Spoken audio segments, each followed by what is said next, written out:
Welcome to Blueprint for Starting a Successful and Profitable Cleaning Business. I'm so excited to be your host for this course. We're going to zoom along and we're going to make sure that we go from getting you started to selecting a name all the way through invoicing your first customer.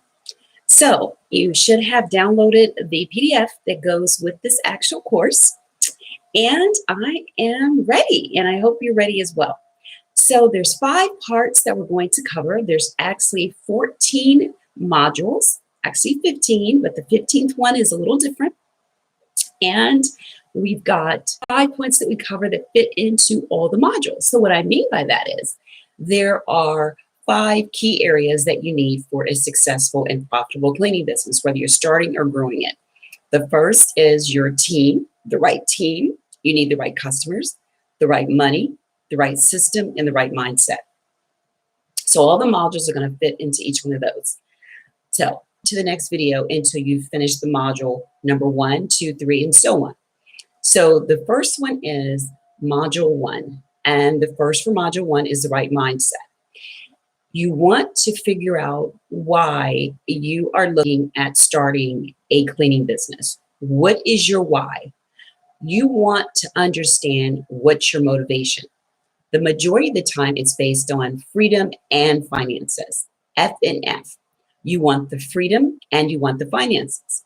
Now notice, most businesses do not give you either. They don't give you the freedom or the finances. So you want to make sure that in your cleaning business, the majority of time, people can set it up where they have the finances, but they don't get the freedom. Your goal is to have both. The cleaning industry is a 75 billion with a B dollar industry. So there's plenty of finances available if it's done correctly. And F can follow as well for freedom. That's the most important 2 reasons why most people start a cleaning business. You want to have your own why. The mindset is the first part you must have in place. And this is the part for module 1 with the mindset. You want to understand your why. So you want to write out 7 reasons why you decided to start a business. It's very important because starting a business, you must have consistency. You must be persistent. You have to have confidence. You have to understand your why, your motivating reason. And when things get difficult, this is what carries business owners, entrepreneurs to another level. The whole purpose of starting a business is your reason why. So the first action item in module number 1 is to write out 7 reasons why. And what do I mean by 7? I mean, for number 1, you may say that you want to start a business because you want the money. And then you say, why do you want the money? So I can have more time with my children. Why do you want more time with your children? Because when I was growing up, my mother and father worked all the time. And why did that bother you? Because I didn't feel like I got a chance to spend time with them. And so that makes me want to spend time with my kids. And that made me feel like I want to be a better parent. So the psychology behind this is to dig deep, deep, deep into your inner being to understand why that's important for you and what makes the difference. So our intro into a blueprint for a successful and profitable cleaning business, the very first part is the mindset. Now, when you're looking at your mindset and you write down your 7 items in your PDF, you then want to write down the why behind each of the 7, like I just did. I want to make money. I want freedom. I want to be able to travel. Each one that you write down, you want to be able to write a why down. And as you do this, you then want to move into what are your core advantages, not disadvantages, but what are your core advantages to being able to be an entrepreneur? You have the patience. You've been through knowing that you don't want a 9 to 5. You understand because you've been around other family members that have had businesses. You understand a service business over a product business. You understand that you are meant to be your own boss. You've got the confidence. You're ready to excel. These are the advantages that you bring that are unique to you. The reason why your business is going to be successful is because you are unique. There's no other person like you. So you bring unique situation and a totally different personality to no matter how many businesses there are out there. Your unique personality and your situation is totally different. So that's the great part about being an individual and a unique person. There's no other person like you. So you're going to bring a business that's unlike any other. That is the great thing about it. So module number 1 is the first part is understanding your why and writing down 7 reasons and then being able to give an explanation for all 7. Also in module number 1 is the financial part of financing your business. The cleaning industry's entrance into the business is minimum. This is an entry level where you can go from the low end of $1,200 to the high end of $2,000. So you are entering into something that more people can enter to in a business than some other businesses. They are not able to. That's why there's so much competition. But that still doesn't mean that they're going to be profitable or successful. How do you finance your business? One of the ways you do that is to work full time and then be able to finance your business by working a part-time job. Now, this is being updated during the coronavirus period, so it may be a challenge to find a part-time job if you're fortunate enough to have your full-time job. If and when you're available to go back out and work a part-time job, doesn't mean everyone is available to work a part-time job. You may want to do Lyft or Uber, or you may want to work part-time at your full-time position so that you have a budget set aside on the low end of $1,200, on the higher end of $2,000. This is the capital that you want to use to get your business started. Now, I don't suggest using credit cards. I don't suggest borrowing money from friends and family. This is something that you've decided to start, and I want you to have all the skin in the game. If you've invested your money and your sweat equity, chances are you're serious. If you're looking at this video course, you're serious. So that means you need to find the funding for your business. So I want you to write down several ways to make sure that you get the funding for your business. 1, you can sell something that you have. 2, you can work a part-time job. 3, you can do odds and ends that aren't a full part-time job, but you can do some hustling of cutting grass, snow removal, raking leaves. What you want to do is be able to get the money on your own. You do not want to use a credit card, or you do not want to use friends and family. Utilize those services when the business has grown and you need more equipment and more employees. And notice the operative word there is more. So if you really want to get this started, you will find the way to find the financing. The low end is 12 and the high is 2. So with this module 1, we've covered the mindset for getting started and the financial benefit of starting it on your own. When you have more skin in the game and you've got more vested, you're going to be a little bit more serious. So module 2, we actually start in on the getting the name. Now, a name is very important. You want to make sure that you register a name that is going to be a recognizable name. The most popular names have cleaning in them. And when you're looking at cleaning, you want to go into Google, and this is in your PDF download, where you're actually going to go into Google and you're going to search names that resonate, which means they come up right away. If you put in pristine cleaning, or if you put in some type of cleaning, cleaning is the most popular name when it comes to a cleaning business. Something cleaning, pristine cleaning, elite cleaning, superior cleaning. Now, these names would be very popular. And if you're in, let's say, a state of North Carolina or Ohio, you could put in pristine cleaning, NC for North Carolina, or OH for Ohio, or FL for Florida. The reason you want to do that is you want to let individuals know that it is a regional business or a local business, because there are a lot of people that patronize regional or local businesses. That is where you want them to know. Now, if you eventually want to go national or international, which is great, but you want to start in this area, you can always drop the NC or the A or the OH or the FL. So you can always drop the state and just go with the actual name. But in the beginning, you may want to start local and you want it to be found local, and that's part of your marketing. So you've gone in to Google, you've written down names, you've ran them across a couple of friends and family members, and you've selected that name. The next step is to go to the Secretary of State where you reside and look to see if that business name is available. You will go in, it normally says business lookup, and you will look that business name up. Now, you see that the business name is available. It is available for you to utilize it. The third step when it comes to selecting a name is going to GoDaddy, which is the normal place for most people to register their domain names. A domain name is what you're going to use for your email address and your website. A website is very important with the cleaning business because more people are found on websites. And as you can see, especially now with what we're going through, than anything. So having a website presence is very important. It's almost necessary nowadays. So you have decided on a name, Preston Cleaning, North Carolina.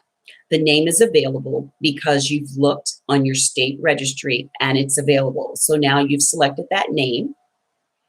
And the third part is you've gone onto GoDaddy and the website is available. Now let's go back. When you select the name for the state, you're actually then going to decide what type of entity you want your business to be. And I'll talk about that in a second.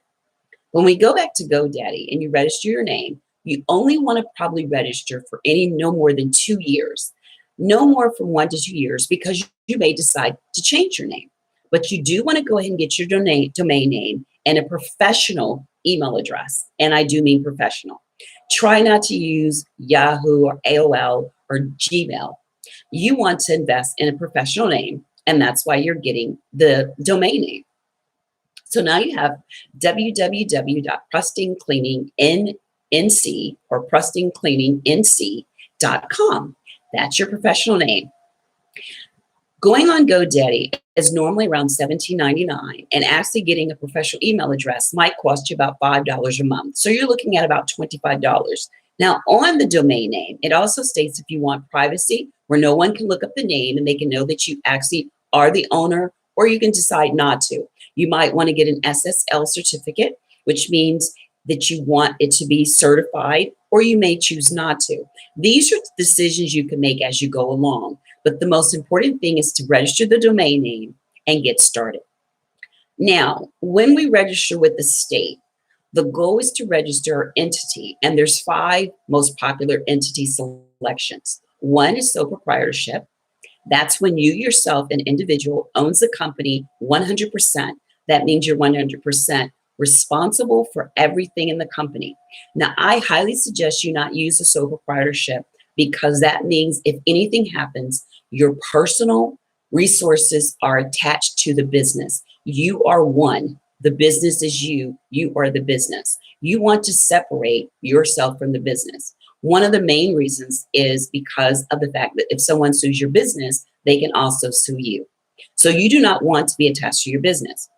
There are some advantages to being a sole proprietor. One is it starts right away. You don't have to register the actual DBA or do any type of corporation or limit liability. You can use your name. It has to be your name to be a sole proprietor. Normally your first and last name. So it would be Jackie Miller Cleaning Business, Jackie Miller Pristine Cleaning. But you have to use your first and last name if you're doing a sole proprietorship. The only advantage is normally to be able to start right away. You don't have to register with the state as far as doing a corporation or anything. But the disadvantages outweigh any advantage you would have. Like I mentioned, if something happens, they can take your home, your personal checking account, everything. So it's not worth that type of risk. The second is a limited liability company. A limited liability company or an LLC is great. It can be a single membership, which can be you, and you can actually look at having it where you are a single member and you have it where You can have several members. It's called managing members. With an LLC, you get the protection of a corporation, and you get the fact that you can still have one person and be a single member, like a sole proprietorship, but it protects you and it separates you from your business. This is one of the most popular forms of business structure. That's what these are called, business structures. So a limited liability really doesn't have any disadvantages. It does have advantages. The second or third one that I mentioned is a partnership. A partnership is when you have two individuals come together and they have the responsibility of running the company together. The great thing is you now have a partner. The bad thing is you both have equal footing when it comes to 100% responsibility, accountability. This partner can go sign contracts, they can open money, take money out, they can move money, they can do anything. They can decide to dissolve it, they can do anything. So you want to make sure you know this person as if it's a spouse, sister, brother, mother, father, but you want to know them well. That is what a partnership is. The other entity, the fourth one, is a C Corp and S Corp corporation. An S Corp can also be used with a limited liability company. And the great thing, it's called a pass-through, which means anything that you utilize on your 1040 for your taxes can then be passed through on to your S corporation. So you want to consult a tax attorney or a CPA or a bookkeeper on the advantages and disadvantages of the tax consequence with an S Corp. But there's an S Corp and a C Corp. Now, if you're looking at building your business, which I hope all of you are, and eventually getting to the point where you want to have stock, that's with the great advantage of a corporation. The disadvantage of a C Corp is that you're double taxed. That means you're taxed on your salary that you pull out of the business, and you're taxed on the business as well. So whatever money you pull out and you pay yourself a salary with a check, not just under the table, but an actual professional salary paid where taxes are taken out in your salary, just like a company, then it's taxed. And the money from the business is taxed as well. That's why it's called double taxation. So what you want to do is take time and do further research. And there is a link in the PDF that will take you to a page that goes into all the advantages and disadvantages, because this is a very important decision to make when you're looking at what type of business structure you like. So in module number 2, we have looked at getting started and deciding on what type of business structure that we want for our business. Then you would decide on if you need to get a business license. Now, that would depend upon your state. Some states you do not need to get a business license. Some states you do. Some states, the county, you have to have a business license. And if you live in the city, you don't. So what you want to do when you go to your Secretary of State of whatever state you reside in, check out the rules and regulations. You want to check in your permitting. When you go to register your business with the state that you reside in, you're going to have to then put in an address. You're going to have to put in the name of the company, and you're going to have to put in an address, a physical address. No P.O. boxes are allowed. Now, if you do not want to have an office and you don't want to use your physical home address, those virtual offices are great. You can go and actually go to iPostal, that's ipostal.com, and get a virtual office for as little as $9.99. And this virtual office will give you an address where you can use to fill out for your business license. Now, one of the great things about having this type of business in this industry is you don't have to have anyone come to your resident, whether it be an office or whether it be an actual location, a home office or physical location, a building. That's the great thing. You don't have to have that. You're going out to where the customers are. So it's not necessary to have an office presence, especially in the beginning when 9 times out of 10, it's going to be you, 1 or 2 employees getting started. So this would help you save your overhead costs and invest that money in your equipment, in your insurance, in your bonding, and in your employees, which is where it's really needed. Okay? So once you've gotten that virtual office and you've registered your business with your state, you then are going to use the same thing because if you register your physical address where you reside, you're going to have to go through permitting because you're going to have a permit for where you're doing your business. So if you have an apartment, a townhome, or a home, and you put your physical address, you're going to have to get permission from your landlord, your HOA association, but you're going to have to let them know that you're going to have a business that you're going to be running from your home. Now, even if you don't have anyone stopping by, you're still going to have permitting. That's why it's great to get a virtual office to make sure you have the ability to sidestep all that. They also allow you to have mail that you can pick up. So it's really great. And it's as little as $9.99. So now you've gotten your business registered, you've got the name, you've looked at permitting and zoning.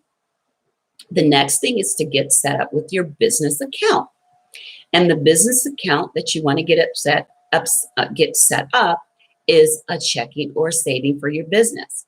But there's one more step that you need to do before you do that, and that's obtain your EIN number, your employee identification number, which is an identification number like your personal Social Security number that identifies your business. It's a 9-digit, very important number. You will go to irs.gov, which is on your PDF download. You will make sure that you have the same information you did, your address you're going to use, the type of entity. You go into the website and it actually sends you to another website. When you go there, you're going to simply register the business, and you're going to make sure that you have all the pertinent information when you get started and you register. You're going to need your address, you're going to need a phone number, you're going to need the entity type structure, what type of business you're going to have. This will probably take you about 15 or 20 minutes at the most to get everything going. At the end, it's going to give you an identification number, EIN number, on the spot.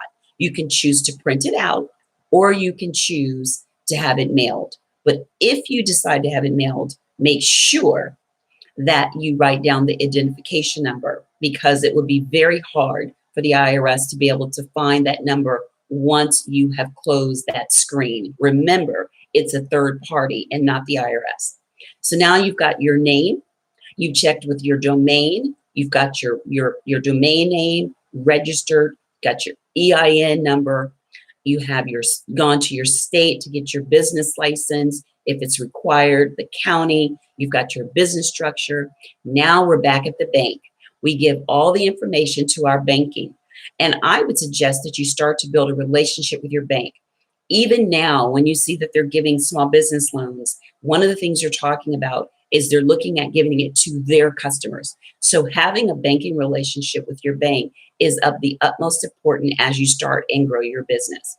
Now, when you're looking at starting, it's probably going to take about $150 for you to get a checking account. You want to start off with the checking account because the goal is to separate your personal from your business. You want to then take the money that you have, your capital, and put it into your business account to get you started. Now, when you've invested that capital, that is also going to be something you write off along the way. And that's also when you know you've broken even. You've broken even in a business. That means the money you put in to get started, whether you infuse that single amount or you continue, once you've broken even, if you put in 10,000 and you've been able to take 10,000 out of the business because you've made a profit. Now, of course, you don't want to take it out until you've gotten things stabilized, but that's what we call breaking even, is when you're able to take the money that you started the business with and put it back into your own personal life. That's like a salary or the capital you've actually been able to take back out. So that's module 2.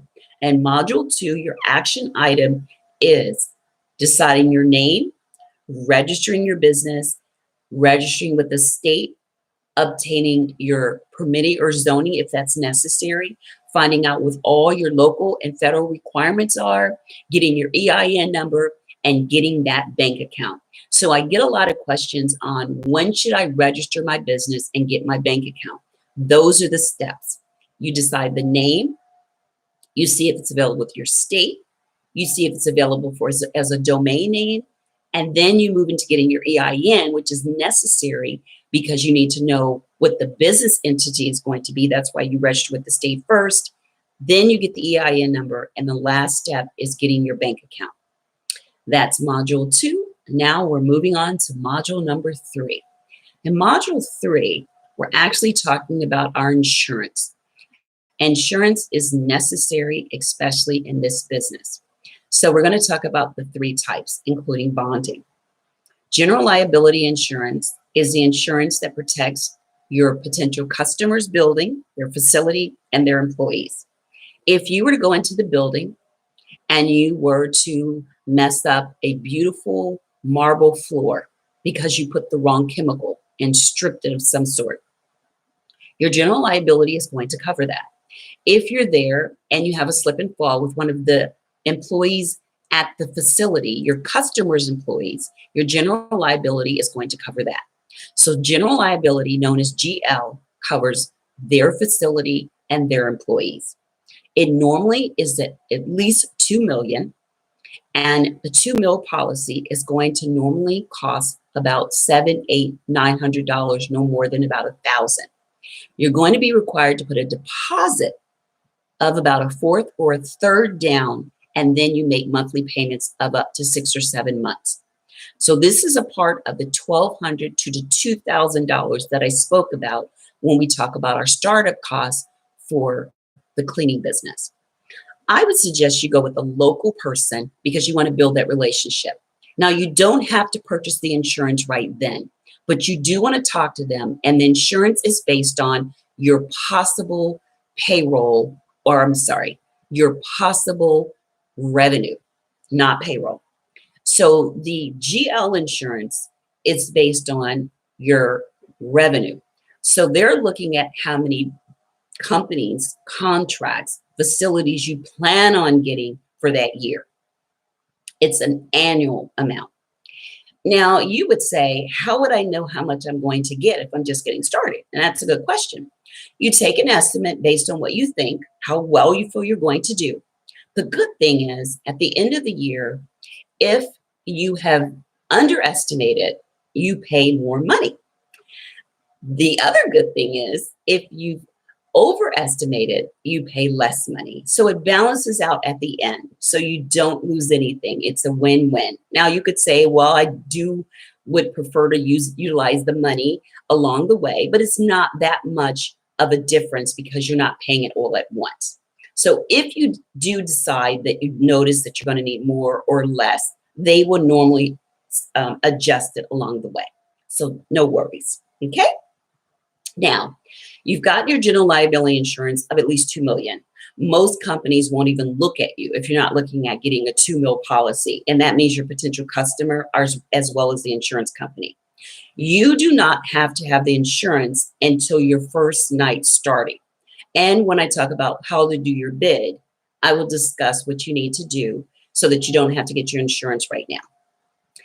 The next thing you want to look at is your workman's comp insurance. Now, depending on your state, that will depend on what type of workman's comp insurance you need.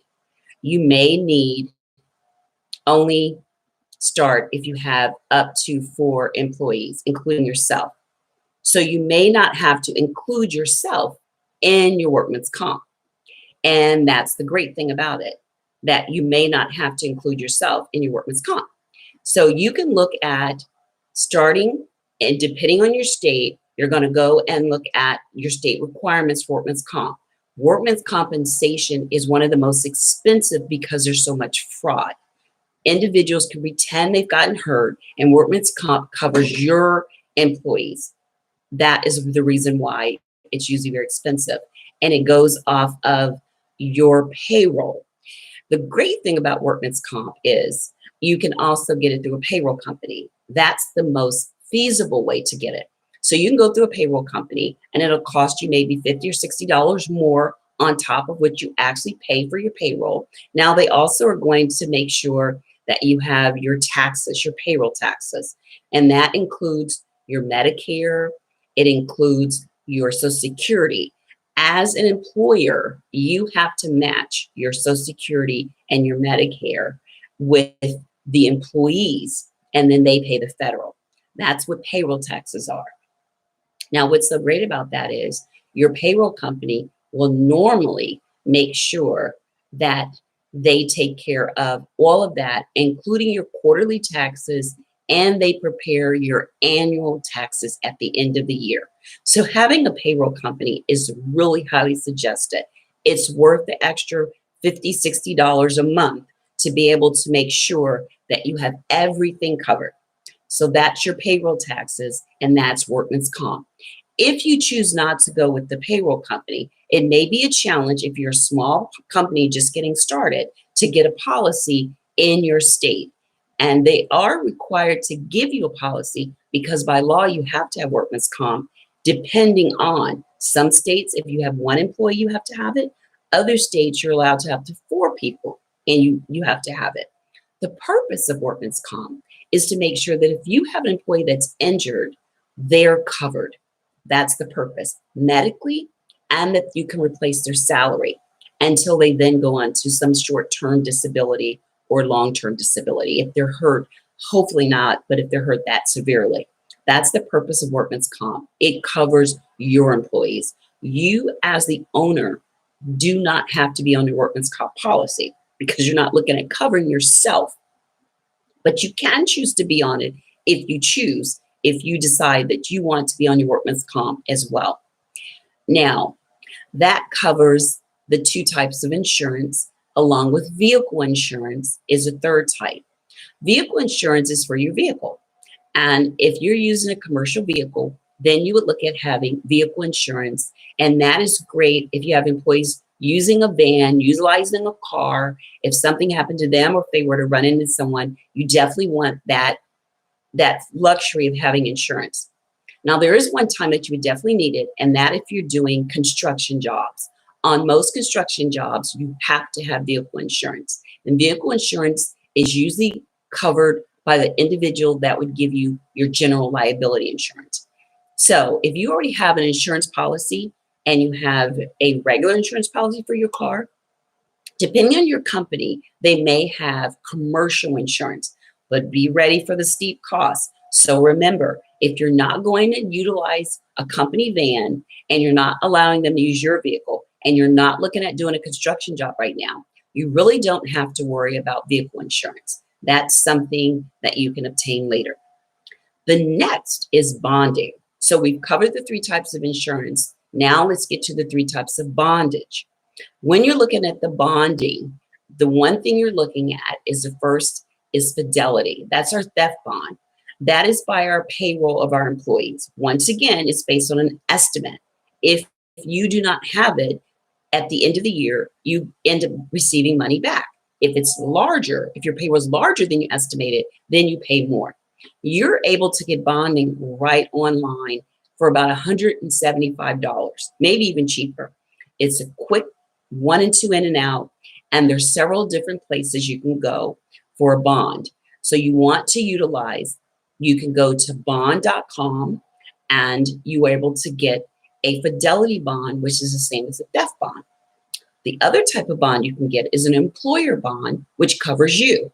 That means if you've ever gotten sued, you have an employee sue you, anything for your business that involves you as an employer, you are able to write and obtain a bond for that.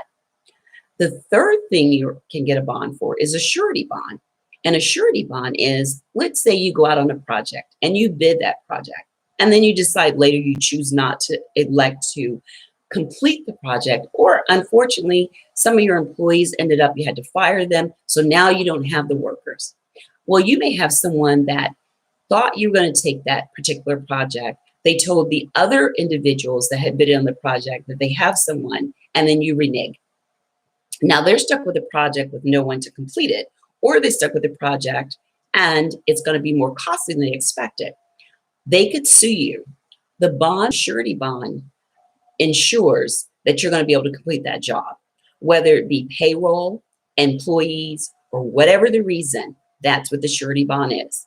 So the surety bond ensures that you're going to be able to complete that project. And if you can't, that person can sue you. And they could sue you for the difference in what the next bid was. And the next bid could be $10,000 or $12,000 more. And that's what they're suing you for. So You want to make sure that you have your workman's comp based on your state. You want to have your general liability of at least about 2 million. You want to have your vehicle insurance if you're doing special projects. You've got your bonding, which is your theft and your fidelity, your employer, just to cover yourself, liability, and your surety. Those are the most common and the most necessary insurance and bonding that you would need.